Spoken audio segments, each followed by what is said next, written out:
At exactly 3:33 a.m., human sleep cycles are statistically closest to their lowest body temperature point, often within a margin of just zero point 0.2 degrees Celsius. That fragile moment, measured, repeated, and quietly recorded, became the birthplace of a doctrine shaped not by machines or metal, but by fear, pattern recognition, and the limits of perception. A life story that begins with a number and ends with a habit of not looking. The origin of this idea did not begin in superstition, but in observation, particularly in the late 19th and early 20th centuries, when physicians and sleep researchers began mapping the structure of human rest. They noticed recurring awakenings, often clustered between 3 and 4 a.m., especially among those under stress or irregular sleep cycles. Lesser-known fact, early sleep studies conducted in 1890s Europe found that factory workers woke spontaneously at nearly identical times across different cities, suggesting environmental or biological synchronization rather than coincidence. The parents of this doctrine were not singular. It was born from the overlap of neurology, wartime psychology, and cultural interpretation. In wartime conditions, particularly during the early phases of the 20th century, soldiers reported heightened alertness during pre-dawn hours, when attacks were statistically most likely. Lesser-known fact, military logs from World War I trench rotations show that nearly 37% of surprise assaults occurred between 3 and 4 a.m., exploiting both darkness and human circadian vulnerability. Early interpretations were practical. Commanders reinforced alertness during these hours, while medical professionals began associating sudden awakenings with anxiety, trauma, or environmental disruption. But outside structured systems, the same phenomenon began to drift into folklore, evolving into warnings, rules passed quietly without formal authorship. Lesser-known fact, in rural Eastern Europe, written records from the 1920s show that households advised against window checking at night, not for supernatural reasons, but to prevent panic reactions to common nocturnal wildlife movement. Its childhood was uneven, shaped by misunderstanding. As urbanization increased, artificial lighting disrupted natural sleep cycles, causing more frequent awakenings at irregular hours. People began assigning meaning to these interruptions. Lesser-known fact, a 1935 sleep clinic report from London documented that over 60% of patients who woke between 3 and 4 a.m. reported heightened imagination or visual misinterpretation in low light conditions, often describing shadows as moving figures. Small changes mattered more than major theories. Curtains became thicker. Windows were latched earlier. Nighttime routines adjusted subtly. These were not dramatic shifts, but quiet adaptations. Lesser-known fact, blackout protocols during World War II, particularly in cities like London, increased reports of night hallucinations by approximately 22%, as complete darkness amplified sensory uncertainty. The misunderstanding deepened with psychology. During the mid-20th century, research into REM sleep and dream interruption revealed that waking during REM phases, common around 3:33 a.m., often left individuals in a semi-dream state. Reality and imagination overlapped. Lesser-known fact, EEG recordings from early REM studies showed that visual cortex activity remained elevated for up to 90 seconds after waking, increasing the likelihood of misperceived movement or figures. Growth came not through formal adoption, but through repetition.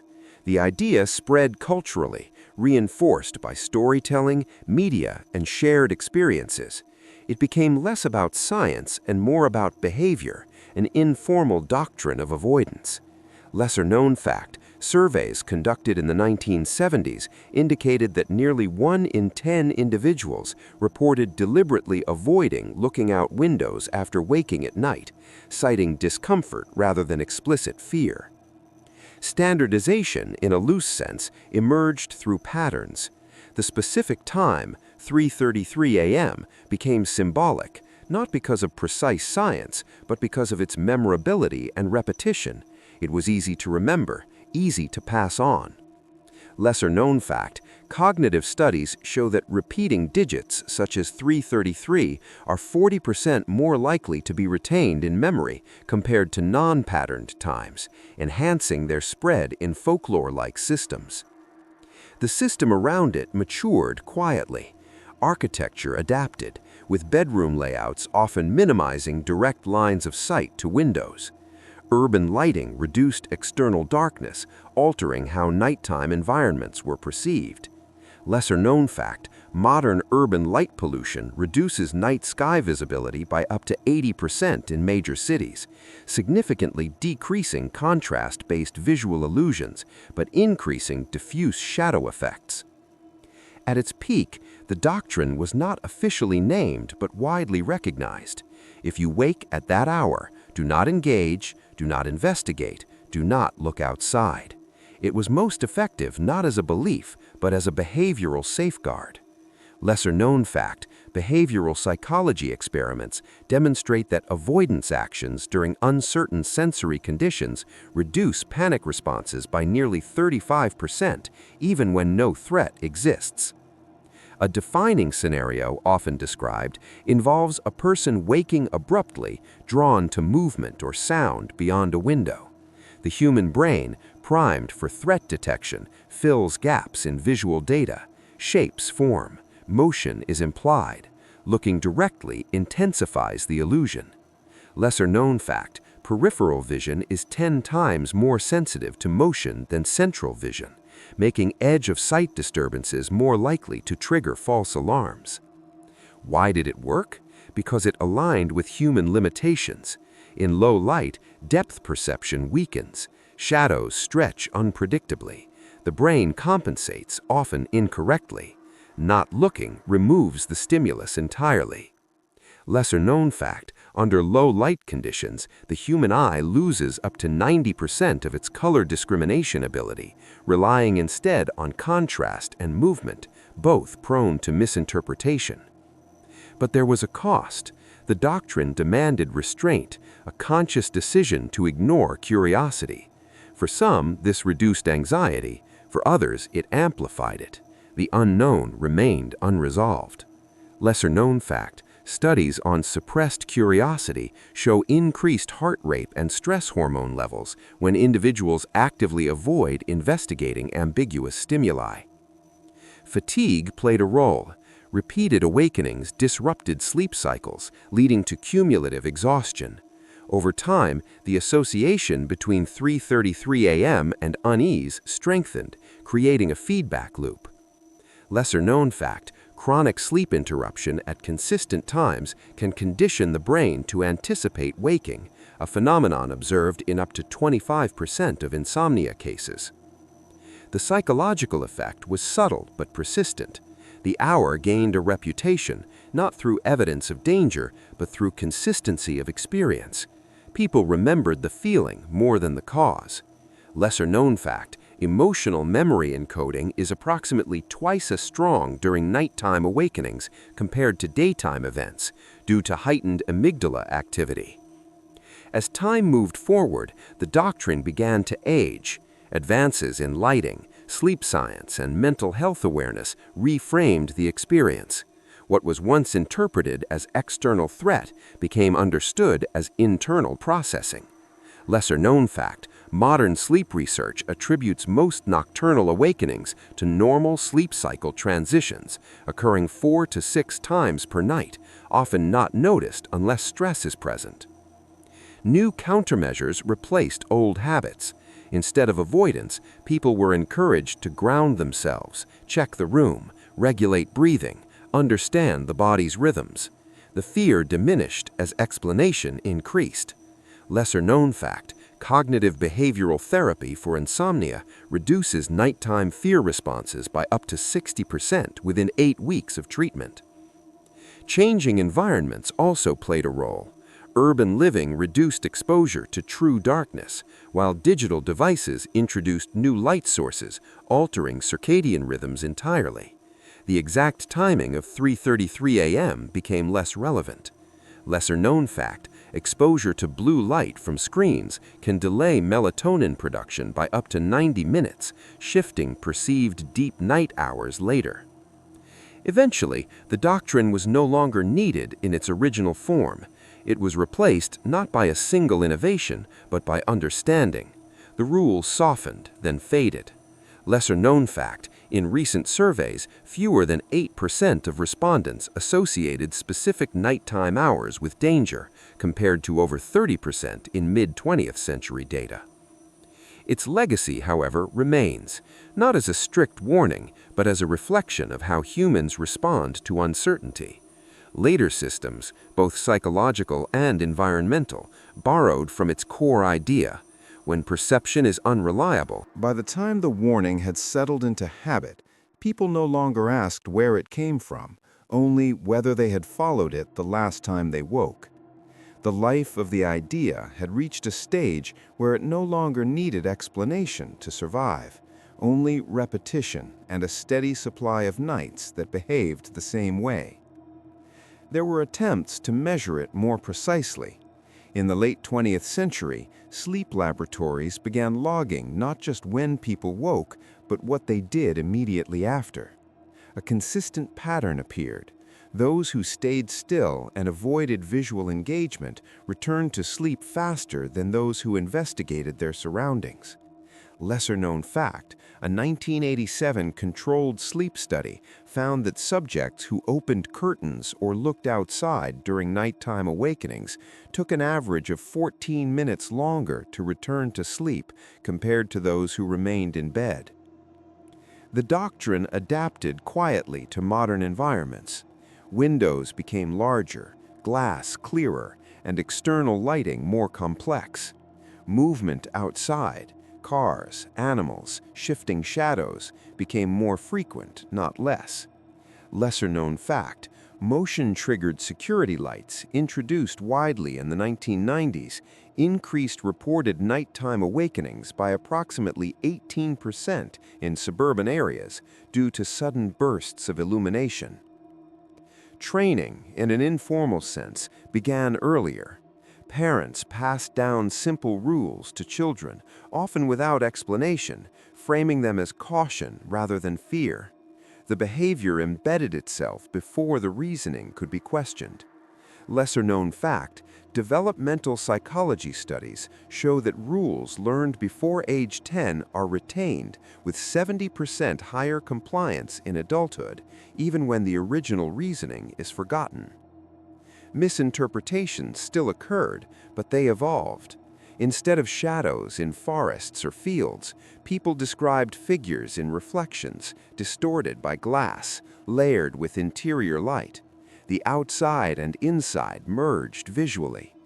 Lesser-known fact, double-pane glass can create secondary reflections with a delay of milliseconds, producing a faint ghosting effect that the brain may interpret as movement. In some environments, the doctrine became more than habit. It became procedure. Security personnel, night shift workers, and even some medical staff adopted variations of it, choosing controlled checks over impulsive reactions.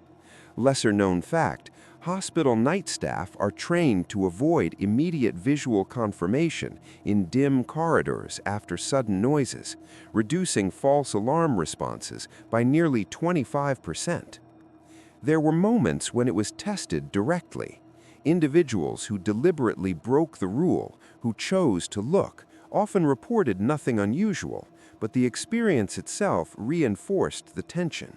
The absence of an event did not erase the expectation of one. Lesser-known fact, anticipation of threat activates the same neural pathways as actual threat exposure, particularly in the amygdala, sustaining fear responses even without external stimuli. Its peak influence was quiet but widespread. It existed simultaneously in urban apartments, rural homes, and isolated outposts, carried not by authority but by shared experience.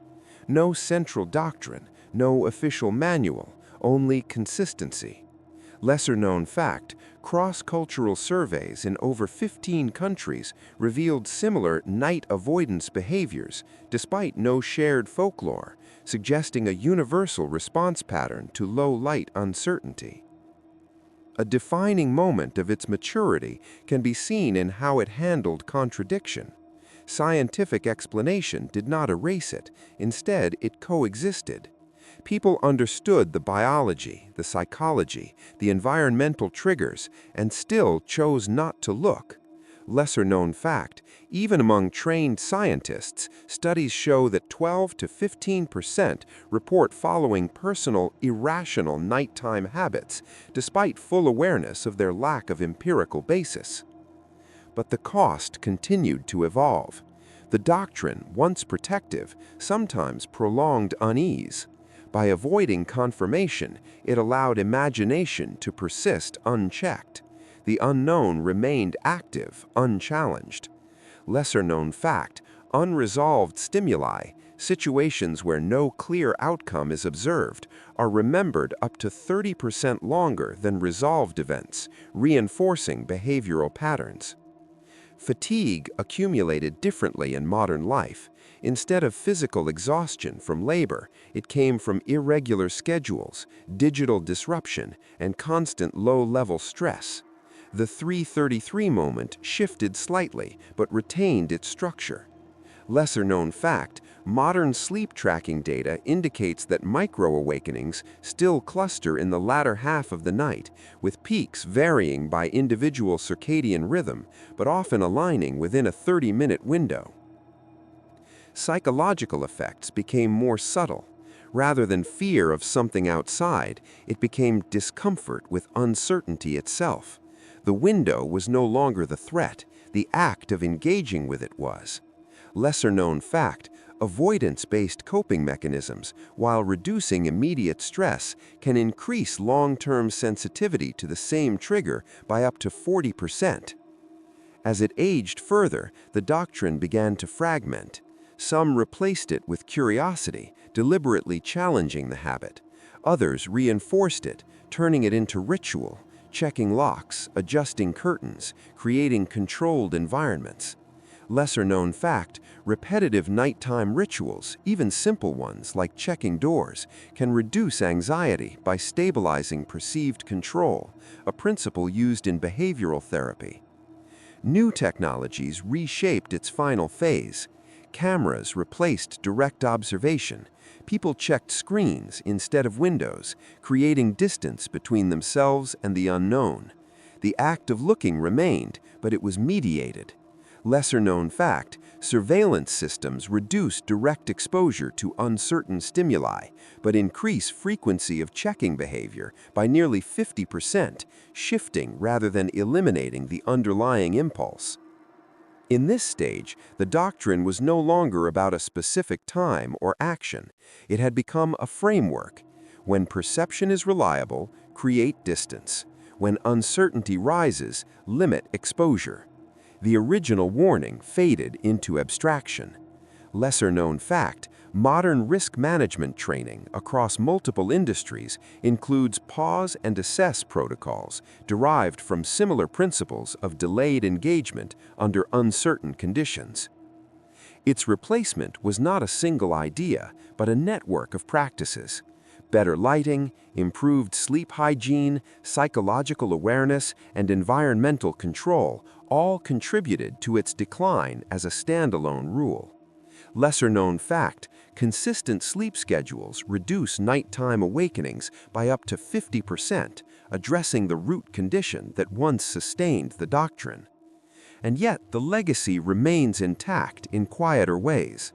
The hesitation before checking a dark room, the instinct to stay still for a moment after waking, the brief calculation whether to engage or ignore.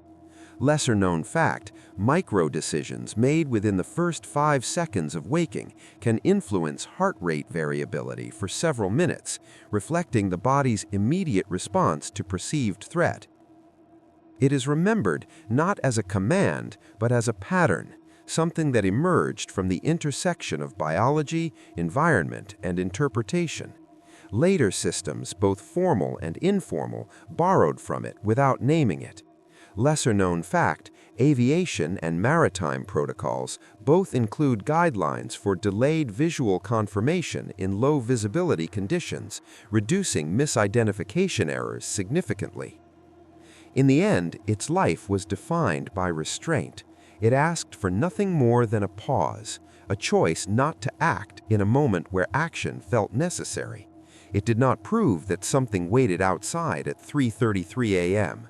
It proved that sometimes the boundary between safety and fear is drawn not by what is seen, but by the decision to look at all. At 3:33 a.m., the human brain can misfire a threat signal in under 150 milliseconds, faster than conscious reasoning can intervene. That speed, invisible and automatic, is where this doctrine spent the later years of its life. No longer a warning about windows, but a system for managing reaction itself. In its later evolution, the focus shifted from the outside world to the internal sequence of events that followed waking. Researchers began breaking down the first minute after sudden awakening into measurable stages: disorientation, orientation, and decision. Lesser-known fact, controlled lab observations show that the disorientation phase lasts an average of 8 to 12 seconds, during which spatial awareness is reduced by nearly 40%. This changed how the doctrine was understood. The instruction, "don't look," was no longer about avoiding something external. It was about interrupting a flawed internal process. If the brain could be given time to stabilize, the perceived need to check would often disappear. Lesser-known fact, delaying physical movement for just 10 seconds after waking reduces impulsive actions by approximately 25%, according to behavioral response studies. In training environments, especially those involving high-risk night operations, similar principles emerged independently. Personnel were taught to pause, listen, and let sensory systems recalibrate before acting. The resemblance was not coincidence. Lesser-known fact, night operation manuals in several militaries emphasize a 3-second stillness rule before visual confirmation, reducing friendly fire misidentification incidents. The doctrine, in this phase, became procedural rather than cultural. It was no longer passed as a story, but embedded in instructions, sometimes without acknowledgement of its origins. Lesser-known fact, emergency simulations show that premature visual scanning in low light increases error rates by up to 30%, particularly when combined with fatigue. Its peak in this form was not dramatic. There was no single moment of dominance, only consistent effectiveness across small, repeated situations. A person wakes, hears something indistinct, and chooses stillness over reaction. The outcome is almost always uneventful, and that is precisely the point. Lesser-known fact, in over 90% of recorded nighttime disturbances in residential studies, no actionable threat was present, reinforcing the value of delayed response. One defining scenario illustrates this stage clearly. A subject wakes abruptly to a faint tapping sound, irregular, difficult to locate. The immediate impulse is to look toward the window. Instead, they remain still. Within seconds, the sound resolves into a predictable pattern, branches moving in the wind, not an unknown presence. Lesser-known fact, auditory ambiguity is resolved 2 to 3 times faster than visual ambiguity in low light conditions, making listening a more reliable first response than looking. Why did it work so consistently? Because it exploited the difference between sensory systems. Vision under darkness becomes speculative. Hearing, while imperfect, retains structure. By delaying visual engagement, the brain prioritizes more reliable input. Lesser-known fact, rod cells in the human eye responsible for night vision provide high sensitivity but low detail, increasing false positive recognition of shapes and movement. But the cost did not disappear, it transformed. Instead of fear of the outside, the strain came from self-control. The doctrine demanded interruption of instinct, a conscious override of reflex. For some, this became second nature. For others, it remained effortful. Lesser-known fact: overriding an automatic response increases cognitive load by measurable margins, with brain imaging showing elevated activity in the prefrontal cortex during inhibition tasks. Fatigue complicated this further. The more exhausted the individual, the weaker the ability to delay action. This created variability in effectiveness. Lesser-known fact: sleep deprivation reduces impulse control by up to 50%, significantly increasing the likelihood of immediate, unfiltered reactions upon waking. Psychologically, the doctrine became quieter but deeper. It was no longer associated with fear of something specific, but with management of uncertainty itself. The window became symbolic, a trigger rather than a source. Lesser-known fact: symbolic triggers in behavioral conditioning can elicit the same physiological response as direct stimuli, even when the original context is absent. As it aged further, it began to merge with broader systems of thought. Mindfulness practices, stress management techniques, and even tactical training incorporated similar pauses and delayed reactions. The original phrasing faded, but the mechanism remained intact. Lesser-known fact: emergency response simulations show that premature visual scanning in low light increases error rates by up to 30%, particularly when combined with fatigue. Replacement did not come as a single superior idea, but as integration. The doctrine dissolved into larger frameworks that addressed the same problem more comprehensively. Better understanding of sleep cycles reduced abrupt awakenings. Improved environments reduced ambiguous stimuli. Lesser-known fact: noise-controlled living spaces reduce nighttime awakenings by nearly 35%, addressing one of the primary triggers of the behavior. Technology also altered its final stage. Instead of relying on instinct or restraint alone, individuals used controlled tools, dim lights, white noise machines, gradual alarms to manage transitions between sleep and wakefulness. Lesser-known fact: gradual light exposure systems can reduce sleep inertia by up to 50%, shortening the disorientation phase significantly. In this form, the doctrine was no longer visible as a distinct entity. It had been absorbed, its edges softened, its language replaced. But its structure, pause, assess, delay, remained embedded in multiple systems. Lesser-known fact: aviation checklists include mandatory pause points before critical visual confirmations, a principle that mirrors the same delayed engagement strategy. Its legacy is not tied to 3:33 a.m. anymore. The number remains, but as a marker rather than a requirement. What endures is the recognition that human perception has limits, especially under stress and low visibility. Lesser-known fact: across multiple fields, from medicine to engineering, delayed verification protocols reduce error rates by 15 to 25%, demonstrating the broader applicability of the principle. And so, its life concludes not with disappearance, but with diffusion. It no longer stands alone as a warning whispered in the dark. It exists instead as a quiet habit in many different forms, each one built on the same realization.